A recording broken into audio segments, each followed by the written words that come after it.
আল্লাহ ব্যতীত অন্য কারো কাছে আশ্রয় চাওয়া, দোয়া করা হচ্ছে আল্লাহ ব্যতীত অন্য কারো কাছে চাওয়া। এই বিষয় ছিল গত সপ্তাহে, যে আল্লাহ ব্যতীত অন্য কারো কাছে চাওয়া, আশ্রয় চাওয়া, দোয়া করা হচ্ছে শিরক। সেখানে আমরা আলোচনা পেশ করেছিলাম আল্লাহ সুবহানাহু ওয়া তাআলার কয়েকটি আয়াত থেকে। তিনি বলছেন, তুমি রিজিক চাও তো কার কাছে চাইবে?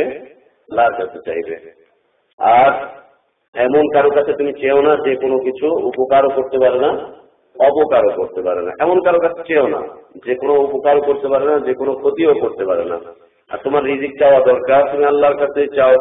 আর তুমি বিপদে পড়ে গিয়েছো, কঠিন বিপদে, বিপদগ্রস্ত অবস্থায় তুমি যদি বিপদ থেকে উদ্ধার পেতে চাও, তাহলে তুমি আল্লাহর কাছে একমাত্র উদ্ধার কামনা করো।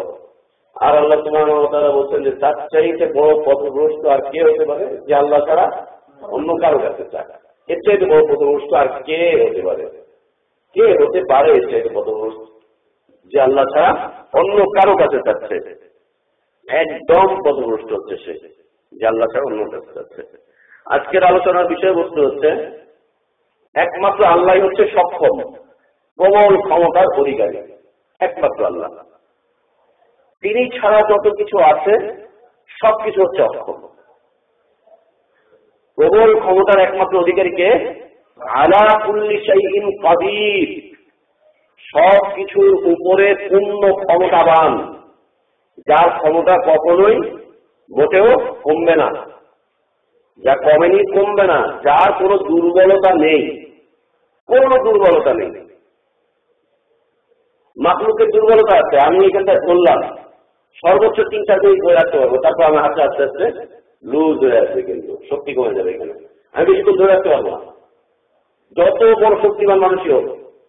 বড় জোর 5-7-10 মিনিট, তারপরে কিন্তু তার এই রোগগুলো আস্তে আস্তে কাজ করা বন্ধ করে দেবে, তা ধরে রাখতে পারবে না। কিন্তু আল্লাহর পাকড়াও, আল্লাহ যদি কাউকে ধরেন, আল্লাহ বলছেন ইন্না বাতশা রাব্বিকা লাশাদীদ, তোমার রব হচ্ছে কঠিন পাকড়াওকারী বাদশা, কঠিন পাকড়াও করেন তিনি। লাশাদীদ, আল্লাহ দুর্বলতা নেই। যত ক্ষমতা ব্যয় করছেন সেই ক্ষমতা কখনো শেষ হয়ে যাচ্ছে না। তিনি হচ্ছেন প্রবল ক্ষমতার অধিকারী, যার ক্ষমতা কোনোদিন শেষ হবে না, শেষ হবার নয়। তিনি ছাড়া যত কিছু আছে, যত কিছু আছে, সবকিছুর ক্ষমতা একটা সময় ফুরিয়ে যাবে, সবকিছুর ক্ষমতা একটা সময় ফুরিয়ে যাবে। দেখেন না, এর আগে বড় পরাশক্তি ছিল রাশিয়া, ওর ক্ষমতা আজকে মাটির সাথে মিশে গেছে। তার আগে বড় পরাশক্তি ছিল ব্রিটিশ, আজকে তাদের শক্তি কোথায়? তারপরে বড় শক্তি হচ্ছে আমেরিকা, আজকে সারা পৃথিবীতে ওরা বাধাগ্রস্ত হচ্ছে। হয়তো বা ইনশাআল্লাহ আমরা আমাদের জীবদ্দশাতেই দেখে দেখতে যেতে পারবো যে আল্লাহ ওর ক্ষমতাকে টুকরো টুকরো করে দিয়েছেন, খান খান করে দিয়েছেন, দেখে যেতে পারবো। তো যে যত বড় ক্ষমতার অধিকারী হোক না কেন, ফিরআউনের মতো প্রবল ক্ষমতার অধিকারী, ও যা বলছে তাই করছে, যা বলতো তাই করতো। দাবিও করে ফেললো যে আনা রব্বুকুমুল আলা, আমি হচ্ছে সর্বোচ্চ রব, সর্বোচ্চ রব আমি। তাকে আল্লাহ সুবহানাহু ওয়া তাআলা পানির মতো আল্লাহর একটা মাখলুক, পানির মতো একটা মাখলুক আল্লাহ। এই পানির মতো একটা মাখলুক, এই মাখলুকের মধ্যে আল্লাহ তাআলা তাকে ডুবিয়ে মারছেন। নমরুদের মতো এত প্রবল ক্ষমতার অধিকারী আল্লাহ সুবহানাহু ওয়া তাআলা তাকে একটা মশার মাধ্যমে শেষ করে দিচ্ছেন, একটা মশা। তো প্রবল ক্ষমতার অধিকারী নমরুদ, এত বেশি ক্ষমতার অধিকারী, যে কোনো কিছুকে পরোয়া করছে না, তাকে আল্লাহ সুবহানাহু ওয়া তাআলা একটা মশার কাছে একদম দুর্বল বানিয়ে দিয়েছেন। মশার কাছে আল্লাহ বুঝাচ্ছেন যে দেখো তোমার এই ক্ষমতা আমার মশার কাছেও কিছু না, বরং সেই অবস্থায় দেখা যাচ্ছে ওর চাইতে বেশি ক্ষমতার অধিকারী হচ্ছে একটা মশা, একটা মশা। পৃথিবীতে আল্লাহ সুবহানাহু ওয়া তাআলা এইভাবে উত্থান আর পতন ঘটান, উত্থান আর পতন, উত্থান হচ্ছে তারপরে পতন হবে, একটা জাতির পতন হচ্ছে তারপর আরেকটা জাতির উত্থান ঘটবে। এগুলো দিয়ে কেন আল্লাহ তাআলা তার পরিক্রমাকে মানুষের কাছে বুঝিয়ে দিতে চান যে হ্যাঁ তিনি কিছু পারেন, তার নিয়ন্ত্রণে কিছু আছে। এই আল্লাহ সুবহানাহু ওয়া তাআলা, তিনি ছাড়া যত কিছু আছে সব হচ্ছে দুর্বল এবং সব অক্ষম। এর ক্ষমতা একটা পর্যায়ে শেষ। বেশ কিছুদিন আগে, অনেক দিন আগে আমার মার অপারেশন হলো পিজি হসপিটালে, বেশ 13-14 বছর আগে। সেই সময় একজন ডাক্তার ছিল পিজি হসপিটালের, বড় প্রফেসর, আমার নামটা মনে নেই। তো উনি রুগী দেখতে এসছে ওয়ার্ডে, রুগী দেখতে এসে রুগীর পালস এইভাবে, রুগীর পালস এইভাবে দেখতেছে, পালস এইভাবে সাইনভাবে দেখতেছে, এই দেখতে দেখতে হয়ে গেল, শেষ। যে মানুষকে চিকিৎসা করাতে এসছে, যে মানুষকে বাঁচাবার জন্য কাজ করতে এসছে, সে মরে যাচ্ছে, ও জানেও না যে ওর পালস এখানে এসেছে। আরেকজনের পালস দেখতেছে, ওর পালস অফ হয়ে গেছে। হাসপাতালে অনেকদিন, 12-13 বছর আগে, 14 বছর আগে। যে পালস দেখে ওর পালস দেখার মতো কেউ কেউ না। আলা কুল্লি শাইইন কাদির। এরকম কয়টা উদাহরণ বলবো, আল্লাহু আকবার। তো তিনি ছাড়া যত কিছু আছে সব হচ্ছে অক্ষম। লেখক রাহিমাহুল্লাহ এইখানে এই অক্ষমদের সর্বশ্রেষ্ঠ, অক্ষমদের মধ্যে হতে সর্বশ্রেষ্ঠ ক্ষমতার অধিকারী যারা, অক্ষমদের মধ্যে হতে সর্বশ্রেষ্ঠ ক্ষমতার অধিকারী যারা, তাদের কিছু দলিলকে নিয়ে এসে বলছেন এরাও অক্ষম। অক্ষমদের মধ্যে বলতেন আমরা এখানে আছি, সবার মর্যাদা কি এক, সবার শিক্ষা এক, সবার জ্ঞান এক, সবার সামাজিক অবস্থান এক।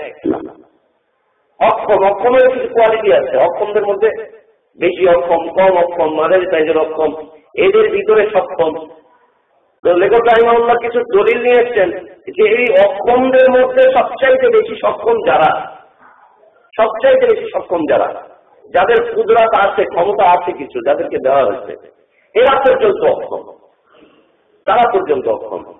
তাদের মধ্যে হচ্ছে এই সক্ষম ব্যক্তিদের পরিচয় হচ্ছে তারা হচ্ছেন নবী রাসূল, তারা হচ্ছেন নবী রাসূল, যাদের অনুগত থাকে মালায়েকারা পর্যন্ত, ফেরেশতারা পর্যন্ত। যদিও ফেরেশতাদের ক্ষমতা এদের চাইতে বেশি, আগামী সপ্তাহে যে বিষয়ে আলোচনা হবে ইনশাআল্লাহ, যদিও ফেরেশতাদের ক্ষমতা তাদের চাইতে অনেক বেশি, কিন্তু তাদেরকে আল্লাহ সুবহানাহু ওয়া তাআলা এদের অনুগত করে দেন।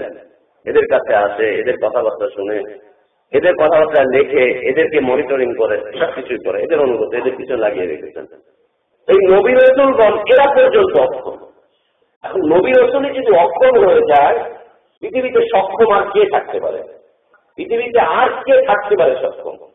যেখানে নবী রাসূলকে আল্লাহ তাআলা অক্ষম ঘোষণা করছেন, যেখানে তাদেরকে বলা হচ্ছে যে না, এই বিষয়ে তোমার কোনো এখতিয়ার নেই, তুমি কোনো এখতিয়ারই রাখো না, তোমার কোনো ক্ষমতাই নেই, তুমি কিছুই পারবে না, ভুয়া কথা বলো না, ভুয়া করে কথাবার্তায় বলো না, তোমার এক্ষেত্রে কোনো কিছু করার নেই। নবী রাসূলকে পর্যন্ত আল্লাহ সুবহানাহু ওয়া তাআলা উড়িয়ে দিচ্ছেন, তার কথাই বলো না তুমি এই সাবজেক্টে, তোমার কিচ্ছু করণীয় নেই। তাদেরকে যদি উড়িয়ে দেওয়া হয়, তাদের কথাবার্তাকে যদি নাকচ করে দেওয়া হয়, তাদেরটাই যদি ধোপের তলায় না টিকে, তাহলে আর কারটা টিকবে, আর কারটা টিকবে?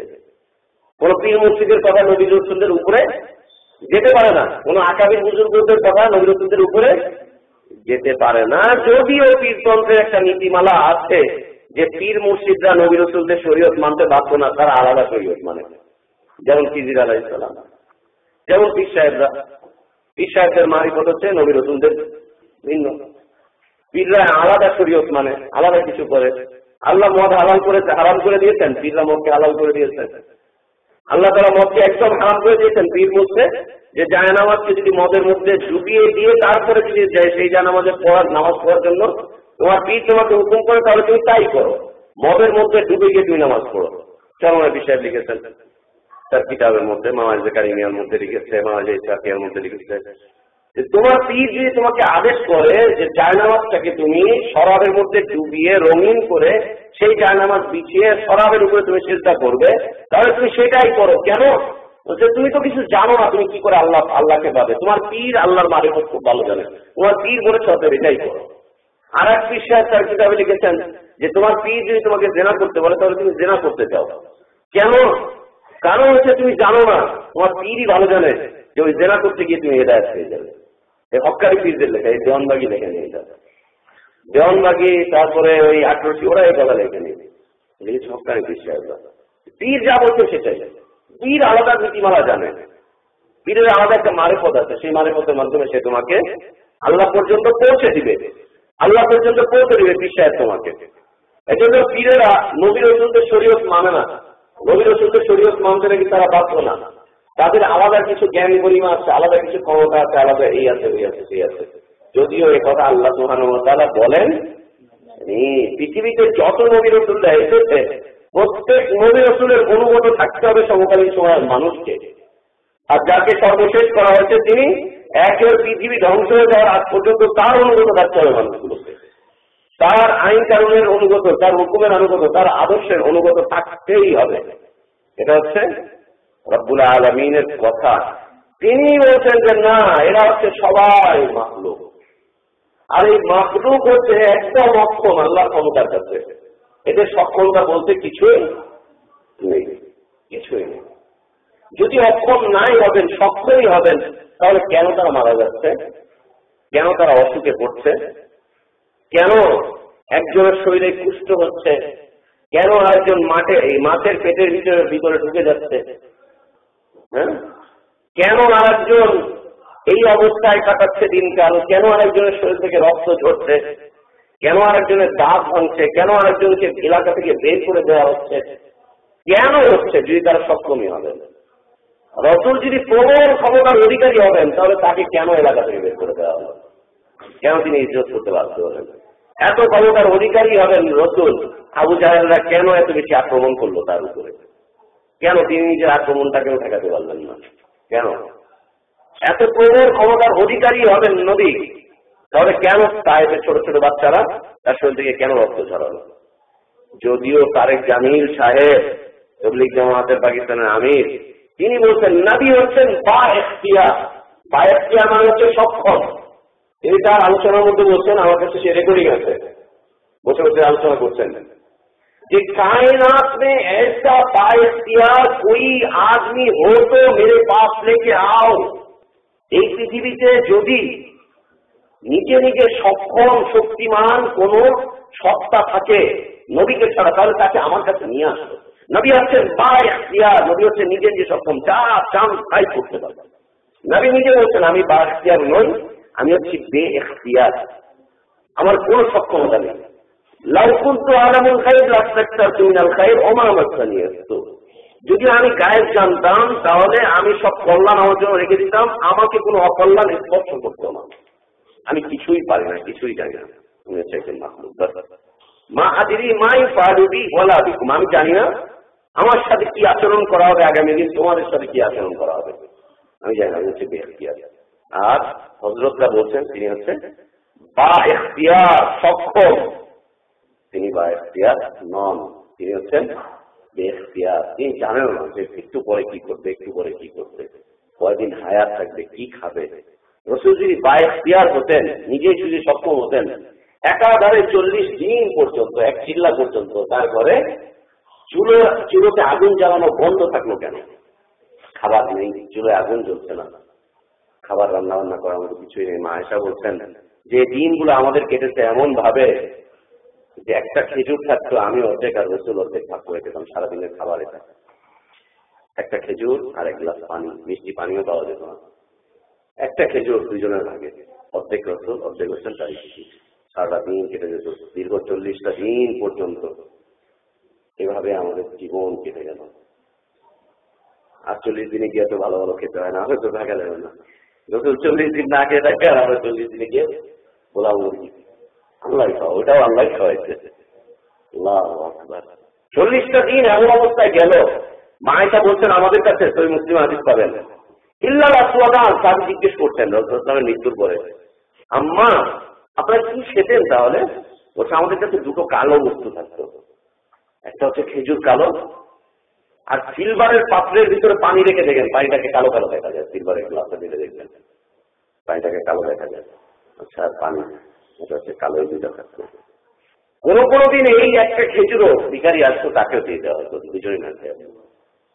রাসূলের কথা মা আয়েশা বলছেন যে নবীজি সাল্লাল্লাহু আলাইহি ওয়াসাল্লাম, আল্লাহর নবী সাল্লাল্লাহু আলাইহি ওয়াসাল্লাম তিনি বলতেন যে আমার নবী, মা আয়েশা বলতেন আমার নবী, আমার রাসূল, তিনি সকাল যখন হতো ফজরের আগে রোজা নিয়ত করে থাকতেন,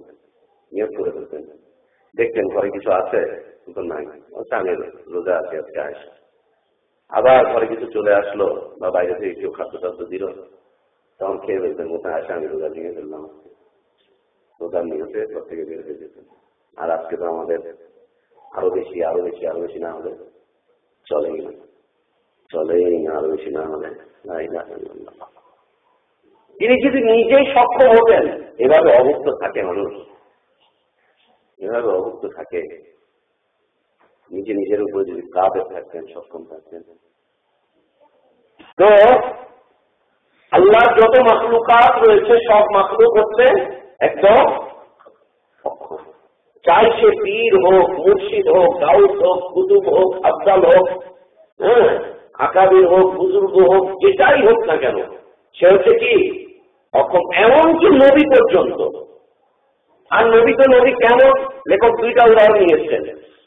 একটা হচ্ছে পৃথিবীর প্রথম নবী, পৃথিবীর প্রথম মানুষ, পৃথিবীর প্রথম ব্যক্তিত্ব, তার উদাহরণ নিয়ে এসেছেন। আর আরেকটা উদাহরণ নিয়ে এসছেন যে সাইয়্যিদ ওয়ালাদা ইবনে আদম, আদম আলাইহিস সালাতু ওয়াস সালামের পুত্রদের মধ্যে যিনি সর্দার, তার উদাহরণ নিয়ে এসেছেন। বাপ অক্ষম, বেটা অক্ষম, মাঝখানে যে আছে সে আর কি হতে পারে? বাপ অক্ষম, বেটা অক্ষম। বাপ হচ্ছেন মানুষের সর্দার, সকল মানুষের সর্দার হচ্ছেন বাপ, আর বেটা হচ্ছে সকল সন্তানদের সর্দার। উভয়কেই অক্ষম। আল্লাহু আকবার। কোরআন কত সুন্দর করে এই বিষয়গুলো বর্ণনা করছে। আল্লাহু আকবার। কোরআন বোঝা খুব জরুরি দরকার, খুব জরুরি দরকার, খুব জরুরি দরকার কোরআন বোঝা। কোরআন বুঝতে পারলে যে এত মজা লাগবে। এই আয়াতগুলো আপনারা এইভাবে পড়বেন, কিন্তু এইভাবে আপনি বুঝতে পারবেন না যে বাপ অক্ষম, বেটা অক্ষম, এই অক্ষম, সেই অক্ষম, বুঝতে পারবেন। এখানে আয়াতগুলো লেখা আছে। তাত্ত্বিক যে বিষয়গুলো আছে কোরআনের, এই বিষয়গুলো বোঝা খুব জরুরি। আল্লাহ সুবহানাহু ওয়া তাআলা বলছেন, প্রথমে বাপের কথা বলছেন, হুয়াল্লাযী খালাকাকুম মিন নাফসিন ওয়াহিদা। তিনি আল্লাহ, হুয়া তিনি আল্লাহ, আল্লাযী খালাকাকুম, যিনি তোমাদেরকে সৃষ্টি করেছেন, মিন নাফসিন ওয়াহিদা, একটা মাত্র সত্তা থেকে, একটা মাত্র নফস থেকে, একজন মাত্র ব্যক্তি থেকে। ওয়া জাআলা মিনহা যাওজাহা লিয়াসকুনা ইলাইহা, এবং তিনি সেই এক সত্তা থেকে তার জন্য স্ত্রীকে তৈরি করলেন। আমাদের আদম আলাইহিস সালাতু ওয়াস সালামকে আল্লাহ সুবহানাহু ওয়া তাআলা প্রথমে সৃষ্টি করলেন। খালাকাকুম মিন নাফসিন ওয়াহিদা, একটা মাত্র সত্তাকে সৃষ্টি করলেন। ওয়া জাআলা মিনহা যাওজাহা, এবং তার থেকে তার স্ত্রীকে সৃষ্টি করলেন। কেন? লিয়াসকুনা ইলাইহা, যেন তিনি তার কাছে গিয়ে আরামে একটু থাকতে পারেন। স্বামী যাতে স্ত্রীর কাছে আরামে একটু থাকে, এই জন্য তিনি তাকে সৃষ্টি করলেন। আদমের থেকেই তার স্ত্রীর সৃষ্টি, মা হাওয়া আলাইহিস সালাতু ওয়াস সালাম, তার সৃষ্টি। এখন বলছে ফালাম্মা তাগাশশাহা হামালাত হামলান খাফীফান ফামাররাত বিহি। মা হাওয়া আলাইহিস সালাতু ওয়াস সালাম তিনি গর্ভধারণ করলেন, পেটে সন্তান চলে আসলো। ফালাম্মা তাগাশশাহা, তারা উভয় যখন মিলিত হলেন, সহবাস করলেন, হামালাত, মা হাওয়া আলাইহিস সালাতু ওয়াস সালাম গর্ভধারণ করলেন। হামলান খাফীফান, ছোট্ট একটা গর্ভ, ছোট্ট একটা গর্ভধারণ করলেন। ফালাম্মা আসতালাত, এরপরে তিনি যখন আবার বড় গর্ভধারণ করলেন, বড় বাচ্চা হলো তার থেকে। তারা উভয়, স্বামী স্ত্রী উভয় মিলে আল্লাহর কাছে দোয়া করছে। লাইন আতাইতানা, ফালাম্মা আসতালাত দাআল্লাহ রাব্বাহুমা, তারা উভয় তাদের রবের কাছে দোয়া করছে। দাআল্লাহ, দোয়া করছে, রাব্বাহুমা, তাদের রবের কাছে। কি দোয়া? লাইন আতাইতানা সালিহা, আল্লাহ আপনি যদি আমাদেরকে একটা ভালো সন্তান দেন, খুঁতহীন নিখুঁত একটা সন্তান দেন, সুস্থ একটা সন্তান দেন, যদি আপনি আমাদেরকে একটা সন্তান দেন, কি করবো? লানাকুনান্না মিনাশ শাকিরিন, অবশ্যই আমরা আপনার শুকরিয়া আদায় করব, অবশ্যই আমরা আপনার শুকরিয়া আদায় করব।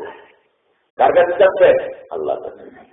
পরে আল্লাহ সুবহানাহু ওয়া তাআলা বলছেন, ফালাম্মা আতাহুমা সালিহা, আল্লাহ তাআলা তাদের দুইজনকে যখন নেক সন্তান দিয়ে দিলেন, ভালো সন্তান দিলেন, নিখুঁত একটা সন্তান দিলেন, হাত পা পাকা নয়, মস্তিষ্ক বিকৃত নয়, কোন ধরনের অঙ্গ প্রত্যঙ্গ বিকৃত নয়, ভালো একটা সন্তান যখন দিলেন, আল্লাহ তাআলা তাদেরকে যা দিল সেই বিষয়ে তারা দুজনে শরীক করে ফেলল। মা আদমের, বাবা আদম এবং মা হাওয়া আলাইহিস সালাম শরীক করে ফেলল, আল্লাহর সাথে শরীক করে ফেলেছেন, আল্লাহর সাথে তারা শরীক করে ফেলল। এই যে শুনেছেন বাবা আদমের ইতিহাস শুনেছেন কখনো, যে তারা শরীক করেছে? ওই শিখের উপর আলোচনা, ওরা শরীক করে ফেলল, বাবা আদম শরীক করে ফেলল, মা হাওয়া আলাইহিস সালাম আপনারা তো তাহলে ইতিহাসটা শুনেছেন, তাই না? যে প্রথম সন্তান হলো, শয়তান এসে বললো এই কথা। দ্বিতীয় সন্তান হলো, শয়তান বললো যে সিং বাজাবে, পেট কেটে বের হবে। তৃতীয় সন্তান আল্লাহ তারা ভালো দিলেন, ভালো দেওয়ার পর তারা এই শরীরটা কেমন শরীর হচ্ছিল? আনুগত্য। শয়তান একটা নাম রাখতে বলেছিল, সে নামটা রেখে ফেলেছিল না। সে আল্লাহ ছাড়া গায়রুল্লাহর ইবাদত করেনি, কোনো পাথরের সামনে গিয়ে চেষ্টা করেনি, শয়তানকেও চেষ্টা করেনি, শুধুমাত্র একটু আনুগত্য। শয়তান বলছে এই নামটা রাখবে, ওনারা এই নামটা রেখে দিয়েছিল। আলীর নামে শপথ করে দিল, আবার গায়েবের দাবি করলো, এই করলো সেই করলো। তিনি হয়ে গেলেন মুজাদ্দিদের জামান, ফকিউল ইসলাম, ফকিউল মিল্লাত, হাকিমুল উম্মাহ।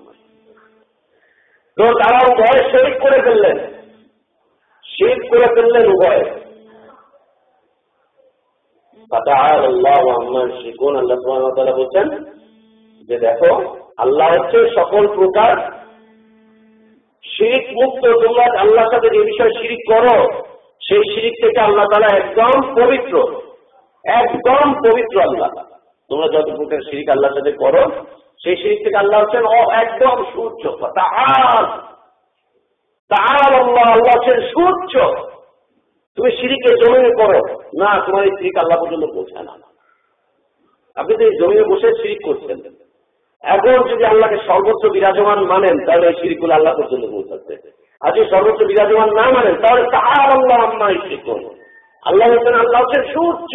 তোমরা যে বিষয়ে শিরক করো, এই শিরকগুলো ওই পর্যন্ত পৌঁছায় না। যদি আল্লাহ সর্বোচ্চ বিরাজমান হতেন, তাহলে তো ওই খাজার দরবারে ওখানে গিয়ে আল্লাহ বসে থাকতেন। একই সাথে খাজা কেউ দিচ্ছে, আল্লাহ কেউ দিচ্ছে, টপ টপ করে। আল্লাহ হচ্ছেন ওখানে। এই জন্য আল্লাহ বলছেন, আল্লাহ হচ্ছেন সুউচ্চ। আম্মা ইউশরিকুন, আল্লাহর সাথে যে বিষয়ে শরীক করা হয়। এরপরে আয়াত হচ্ছে এই, আয়ুশরিকুনা মা লা ইয়াখলুকু শাইআ ওয়া হুম ইখলাকুন। তারা কি সেই বিষয়ে শিরক করে? মা লা ইয়াখলুকু শাইআ, আয়ুশরিকুন, তারা কি শিরক করে? মা লা ইয়াখলুকু শাইআ, আয়ুশরিকুনা মা লা ইয়াখলুকু শাইআ ওয়া হুম ইখলাকুন। তারা কি এমন সব বস্তুকে শরীক করে আল্লাহর সাথে যা কোনো কিছু সৃষ্টি করতে পারে না? লা ইয়াখলুকু শাইআ, যা কোনো কিছু সৃষ্টি করতে পারে না। ওয়া হুম ইখলাকুন, বরং তাদেরকে সৃষ্টি করা হয়। খাজাকে আল্লাহর সাথে শরীক করছো, পীরকে আল্লাহর সাথে শরীক করছো, বুজুর্গকে আল্লাহর সাথে শরীক করছো, একে আল্লাহর সাথে শরীক করছো, নবীকে আল্লাহর সাথে শরীক করছো। আর এরা তো কেউ কোনো কিছু সৃষ্টি করতে পারে না, বরং তাদেরকেই সৃষ্টি করা হয়, তাদেরকেই সৃষ্টি করা হয়। ওয়ালা ইস্তাতিউনা লাহুম নাসরা ওয়ালা আনফুসুহুম ইয়ানসুরুন। লা ইস্তাতিউনা লাহুম নাসরা, তারা তাদের কোনো সাহায্য করতে পারে না। মাজারের কাছে গিয়ে এত কিছু চাচ্ছে, মাজারওয়ালা কি দিতে পারছে? বরং মাজারওয়ালা আরো হাত পেতে নিচ্ছে, ওই সব টাকা দেয় ওখানে, দুধ দেয় ওখানে, গরু দেয় ওখানে, খাবার দেয় ওখানে, সবই ওখানে দেয়। ওইখানে সবকিছু দেওয়া হচ্ছে, ওইখানে সবকিছু দেওয়া হচ্ছে, তারপরেও সে বলছে যে না। আল্লাহ বলছেন যে লা ইস্তাতিউনা লাহুম নাসরা, তারা তাদের কোনো উপকার করতে পারে না। ওয়ালা আনফুসুহুম ইয়ানসুরুন, এবং তারা নিজেরা নিজেদের কোনো উপকারও করতে পারেন না। এই আদম আলাইহিস সালাতু ওয়াস সালাম, তিনি তো মারা গেলেন। মারা যাওয়ার পরে তিনি নিজে উঠে যে কবরে ঢুকবেন, তার সন্তানরা তাকে নিয়ে কবরে ছেড়ে দিচ্ছেন। নবী রাসূলুল্লাহ মারা যাচ্ছেন, অনুসারীরা নিয়ে তাদেরকে কবরে ঢুকাচ্ছে। এত এই পীর গাউস কুতুব আব্দাল এগুলো মারা যাচ্ছেন, এরা মারার পরে এত ক্ষমতাবান হয়ে যান, কিন্তু মারা যাওয়ার পরে ওকে ল্যাংটা করে গোসল করাচ্ছে, ও কাপড়টাকে ধরে রাখতে হচ্ছে। এই লজ্জা লাগে, কি করছিস আমার এখানে, দেখছিস কেন? না পারছে না তো, ওদের সক্ষম হয়ে ওর কাপড় তুলতে দেবে? আমার যতক্ষণ জীবন আছে, আমার যতক্ষণ ক্ষমতা আছে, আমি কি দিব আপনারা আমার কাপড় চোপড় খুলে দেন? না, আপনারা দিবেন। সন্তান হয়ে হতে বাবা আবার দিবে না, কেন কাপড় চোপড় খুলবে? এত ক্ষমতার অধিকারী, এত পাওয়ার, সে দুনিয়ার পরিবর্তন ঘটায়, সন্তান দেয়, রিজিক দেয়, এই করে সেই করে। মরার পরে এত কিছু সব করে। ও মরার পরে যে ওকে উলঙ্গ করে ওকে গোসল করাচ্ছে, ও কাপড় চোপড় টেনে খুলে দিচ্ছে, ওকে যে নিয়ে যে মাটির নিচে, চাকা মাটির নিচে ঢুকিয়ে দিচ্ছে, ও নিজেকে রক্ষা করতে, এই দেখ দেখ দেখ আমার উপর মাটি দিস না, কিন্তু আমি কিন্তু মরি নাই। ভক্তরা বলছে যে বাবা মরে নাই, বাবা জিন্দা আছে, বাবা এই আছে, বাবা সেই আছে, ভক্তরা বলছে। আর ওকে মাটির নিচে চাপা দেওয়া হচ্ছে, ও কিন্তু বলছে না যে দেখ আমি কিন্তু মরি নাই, আমি মরি নাই, আমাকে এই কর সেই কর। আর নবীও হায়াতুন নবী, আলেম ওলামারা বলছেন, আকাবিরিনরা বলছেন, বুজুর্গরা বলছেন নবী হায়াতুন নবী, কবরে একেবারে আমাদের মতো করে জীবিত আছেন। তো যে লোকটা জীবিত আছে তাকে কবরে মাটির নিচে শোয়ানো হচ্ছে, অথচ সে বলছে না যে কেন আমাকে মাটির নিচে শোয়ানো হচ্ছে। আজকে যদি আমি ওর উপর অত্যাচার করে এইভাবে ধরি, এই করে সেই ও প্রতিবাদ করবে না? যতটুকু সাধ্য হচ্ছে ও প্রতিবাদ করবে, নিজেকে ঠেকাতে চেষ্টা করবে, এই করবে সেই করবে।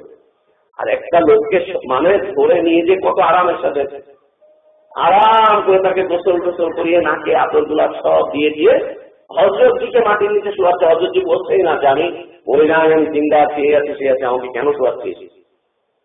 কিন্তু যখন মাটিটা জাতামাতা দিয়ে দেওয়া হলো, তখন ওইখান থেকে উনি উট জবাই করেন, ওইখান থেকে উনি দিনার দেন, ওইখান থেকে উনি ওইটা দেন, ওইখান থেকে উনি মানুষকে এই জায়গায় পৌঁছান, সেই জায়গায় পৌঁছান, সব কিছু উনি দিয়ে যাচ্ছেন, মানুষকে সবকিছু দিচ্ছেন, সবকিছু করে যাচ্ছেন। মরার পরে ক্ষমতা দ্বিগুণ হয়ে যায়, পাওয়ার দ্বিগুণ হয়ে যায়, একদম ডবল পাওয়ার হয়ে যায়। লা ইলাহা ইল্লাল্লাহ। যদিও আমাদের হযরতজি লিখেছেন যে না, মরার পর যখন গোসল দিচ্ছে একজন ফকির, যখন মারা গেল, ফকিরকে যখন গোসল দিচ্ছে, ফকির তখন কাহিনী করে, দেখ দেখ আমি কিন্তু মরি নাই, বলছেন না সাজায় শুরুতে, সাজালে হবে সাদাকাতে। হ্যাঁ, মরে যাওয়ার পরে ওকে গোসল দিচ্ছে, কাপড় চোপড় খুলে, তখন ওর শ্বশুরি লাগলো, এইবার আমি তো হয়েছে, হ্যাঁ আমি কিন্তু মরি নাই, আমি জীবিত। মনে রেখো, আল্লাহর প্রত্যেক প্রেমিক জীবিত থাকে, আমি কিয়ামতের দিন পূর্ণ ক্ষমতা নিয়ে তোমাকে শাফাত করবো।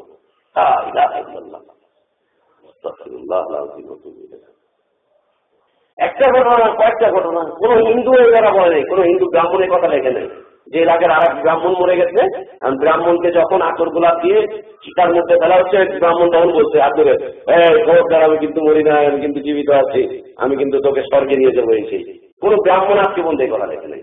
আমাদের হযরত লিখতে পারলেন জাকারিয়া সাহেব, যে মরে নাই, ও জিন্দা আছে, আর এই জিন্দা মানুষটাকে আবার কবর দিয়ে আসতেছে, আবার বলছে দেখো আর আশিক জিন্দা, আর একটা প্রত্যেক প্রেমিক জীবিত থাকে, কেউ মরে না, একটা প্রেমিকও মরে না, অতএব প্রেম করো।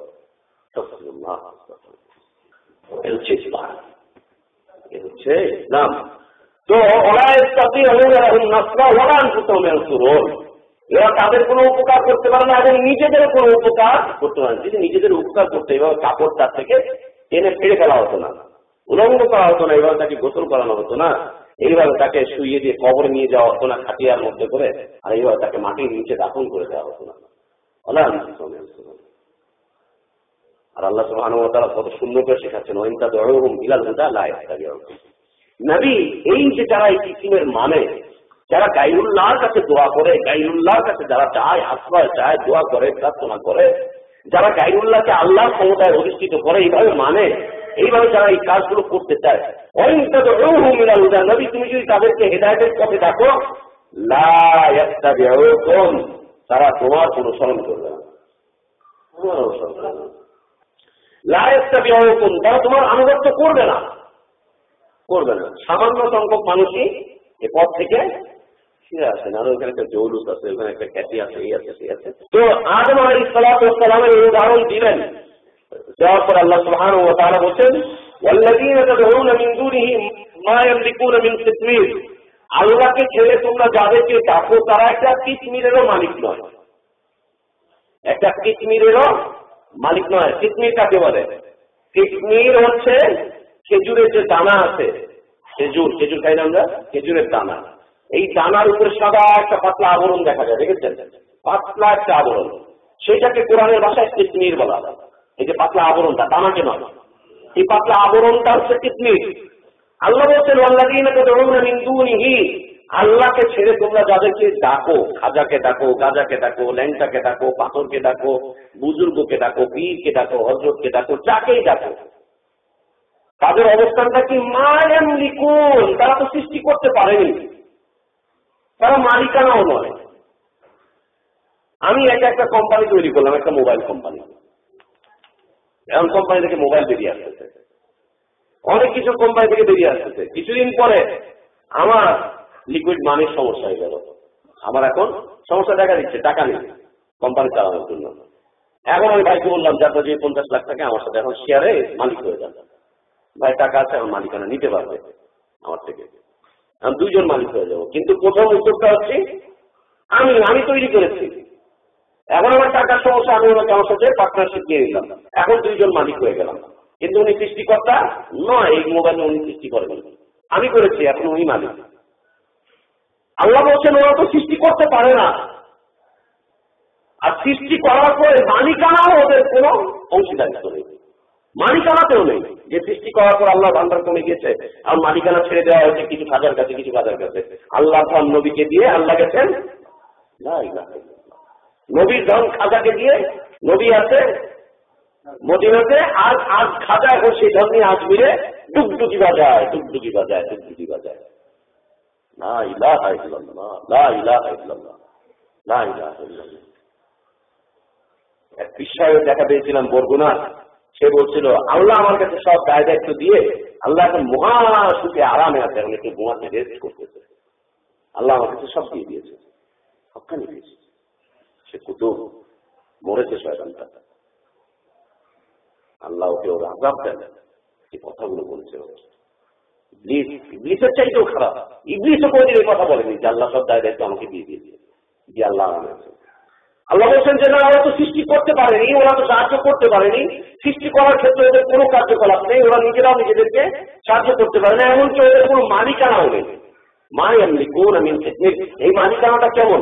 মানুষকে সৃষ্টির মালিকানা, দুনিয়া সৃষ্টির মালিকানা, আকাশকে সৃষ্টির মালিকানা, এই এত বড় জীবজন্তুকে সৃষ্টির মালিকানা, চাঁদকে সৃষ্টির মালিকানা না, বরং তাদের মালিকানা একটা কিসমিরের কাছেও না। একটা কিসমিরের মালিক তারা নয়। এই যে একটা পাতলা পর্দা, এই পর্দাটার দাম কত? 1 টন এই পর্দা বেচতে কে কিনবে? কেউ কিনবে না। আমরা যেমন আগে বলছিলাম যে 100 কেজি মাটি কে কিনবে, আর 1 টন এই পর্দা কে কিনবে? ফেলে দেওয়ার মতো না একটা বিষয়। ওরা তো খেজুর গাছ তৈরি করতে পারে না, খেজুর গাছে খেজুর দিতে পারে না, এমনকি খেজুর তৈরি করতে পারে না, খেজুরের আটিটা দানাটাও তৈরি করতে পারে না, দানার উপরে যে পাতলা আবরণটা আছে এইটা তৈরি করতে পারে তো নাই, বরং এটার মালিকানাও তাদের হাতে, এটার মালিকানাও তাদের হাতে।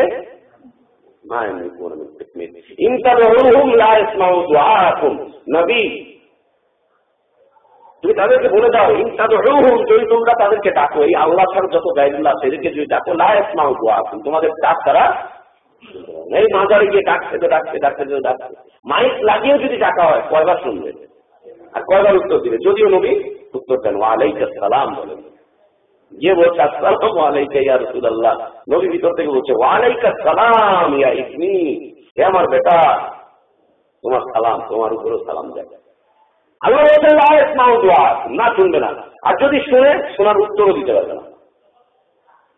ওয়ায়াউমাল কিয়ামাতি ইয়াকফুরুনা বিশিরকিকুম ওয়া লা ইউনব্বিউকুম মিসলু খাবীর, কিয়ামতের দিন এই যে শিরকটা করা হয়েছে, এই শিরকটার ব্যাপারে তারা উভয়কে দোষারোপ করতে থাকবে, দোষারোপ করতে থাকবে।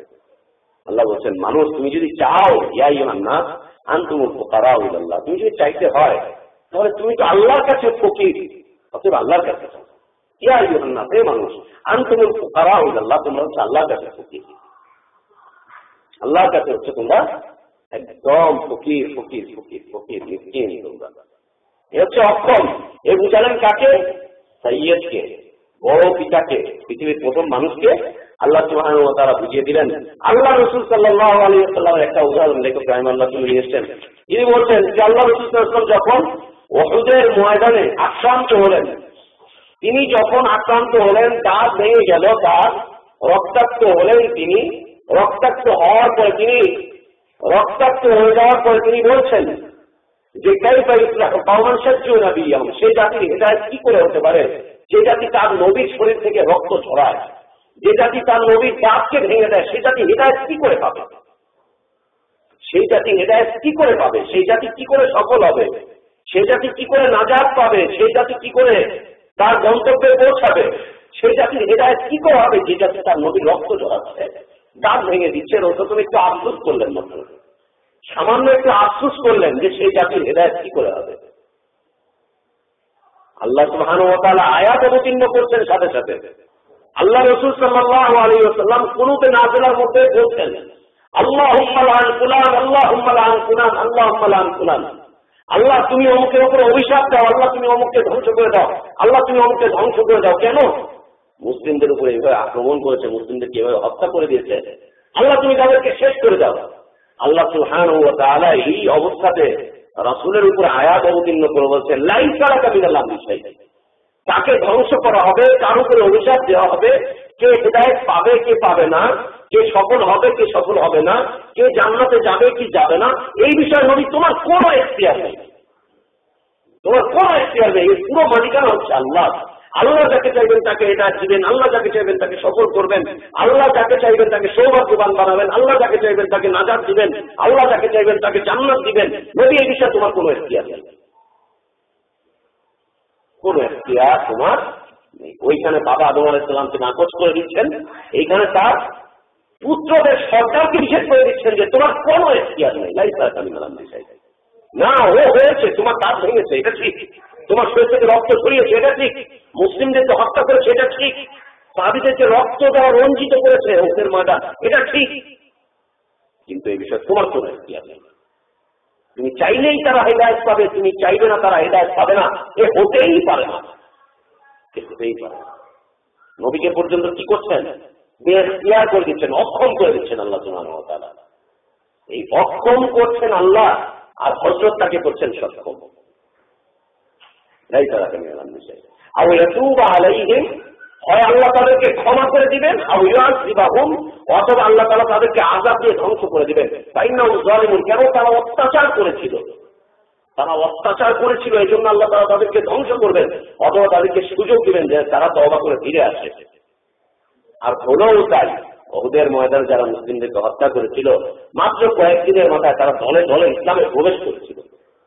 যে খালিদ ইবনে ওয়ালিদ রাদিয়াল্লাহু আনহুর মাধ্যমে মুসলিমদের এই বিশাল পরাজয় হয়েছিল, যার মাধ্যমে রাসূল সাল্লাল্লাহু আলাইহি ওয়াসাল্লামের এই দাঁত ভাঙা হয়েছিল, রক্ত ঝরানো হয়েছিল, সেই খালিদ ইবনে ওয়ালিদ পরবর্তীতে সারা পৃথিবীতে ইসলামী সাম্রাজ্য বিস্তার করার ক্ষেত্রে বিশাল বড় ভূমিকা রাখলেন তিনি। মাত্র কয়েকদিনের মাথায় ইসলাম কবুল করলেন। আও ইয়াতুবা আলাইহিম, আও ইয়াতুবা আলাইহিম, তাদেরকে তওবা করার সুযোগ দেওয়া হবে, তাদেরকে তারা তওবা করে ফিরে চলে আসবে, ইসলাম কবুল করা হবে, কবুল করবে তারা, অথবা তাদেরকে আযাব দিয়ে দেওয়া হবে। কিন্তু এই বিষয়ে তোমার কোনো কথা নেই, কোনো কথা নেই, তোমার কোনো বিষয় না, তুমি কোনো সাবজেক্টই না, এক্ষেত্রে তুমি কোনো সাবজেক্টই নাই। আদম আলাইহিস সালাম তিনি অক্ষম, তার সন্তান তার পুত্রদের সর্দার তিনিও ক্ষম করে দিচ্ছে। যারা অক্ষম এখন তার কাছে গিয়ে তুমি চাচ্ছ দে বাবা, সে কি দিতে পারবে? যে রাসূলকে আল্লাহ অক্ষম বলছে সেই রাসূলের কাছে গিয়ে বিচার দিচ্ছ, যে রাসূলকে আল্লাহ অক্ষম বলছে সেই রাসূলের কাছে বুখারী শরীফ অনুবাদ করে বুখারী গিয়ে ওখানে মানপত্র পেশ করছো। যে রাসূলকে আল্লাহ অক্ষম বলছে সেই রাসূলের কাছে গিয়ে তওবা করে, যে রাসূল আপনি আমার তওবা কবুল করেন। যে রাসূলকে আল্লাহ অক্ষম বলছে সেই রাসূলকে গিয়ে বলছে যে রাসূল আপনি আমার আমলকে কবুল করেন, এই করেন সেই করেন, সেই রাসূল কি বা করতে পারে? কি বা করতে পারে? তাকে তো অক্ষম বানিয়ে দেওয়া হয়েছে। আল্লাহ রাসূল সাল্লাল্লাহু আলাইহি ওয়াসাল্লামের উপরে যখন একটি আয়াত অবতীর্ণ হলো, ওয়ানজির আশীরাতাকাল আকরাবিন, নবী আপনি আপনার নিকটাত্মীয়দেরকে ভীতি প্রদর্শন করেন, আল্লাহ তাকওয়ার ক্ষেত্রে, আল্লাহর ভয়ের ক্ষেত্রে আপনি তাদেরকে ভীতি প্রদর্শন করেন। আল্লাহ রাসূল সাল্লাল্লাহু আলাইহি ওয়াসাল্লাম তার সম্প্রদায়কে ডাকলেন, ইয়া মাশার কুরাইশ, হে আমার কুরাইশ সম্প্রদায়, আসো এক জায়গায় আসো। সবগুলোকে তিনি ডেকে আনলেন, ইয়া মাশার কুরাইশ, হে কুরাইশ সম্প্রদায়। সবাইকে আসলো, আসার পর তিনি বলছেন ইশতারু আনফুসাকুম, তোমরা নিজেদেরকে বাঁচাও। কিসের থেকে? জাহান্নামের আগুন থেকে বাঁচাও।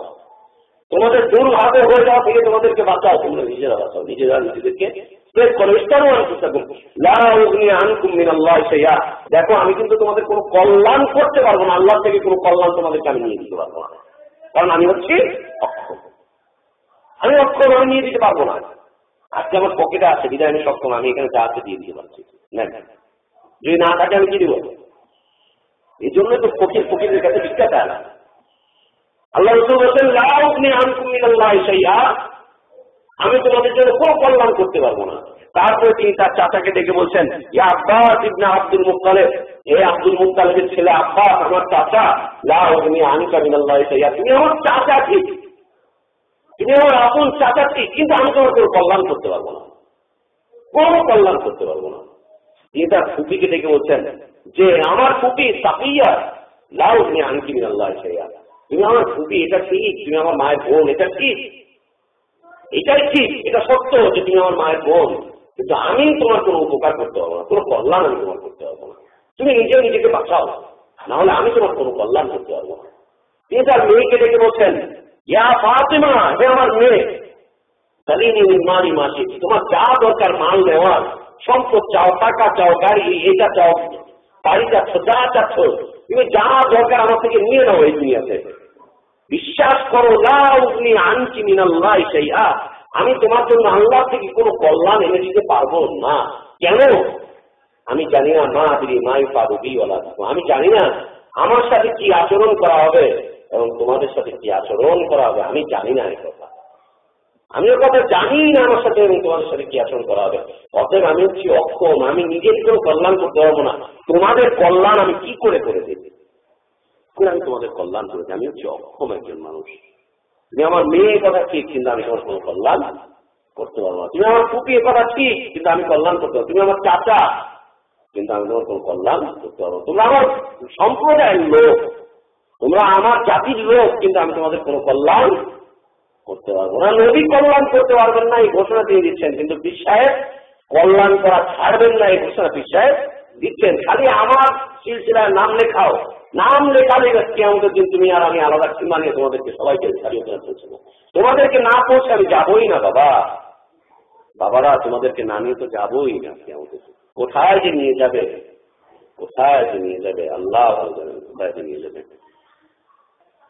তো এই ছিল বিষয় যে এরা হচ্ছে অক্ষম, পৃথিবীর প্রথম মানুষও অক্ষম, পৃথিবীর সর্বশ্রেষ্ঠ মানুষও অক্ষম। অতএব আর কে সক্ষম হতে পারে?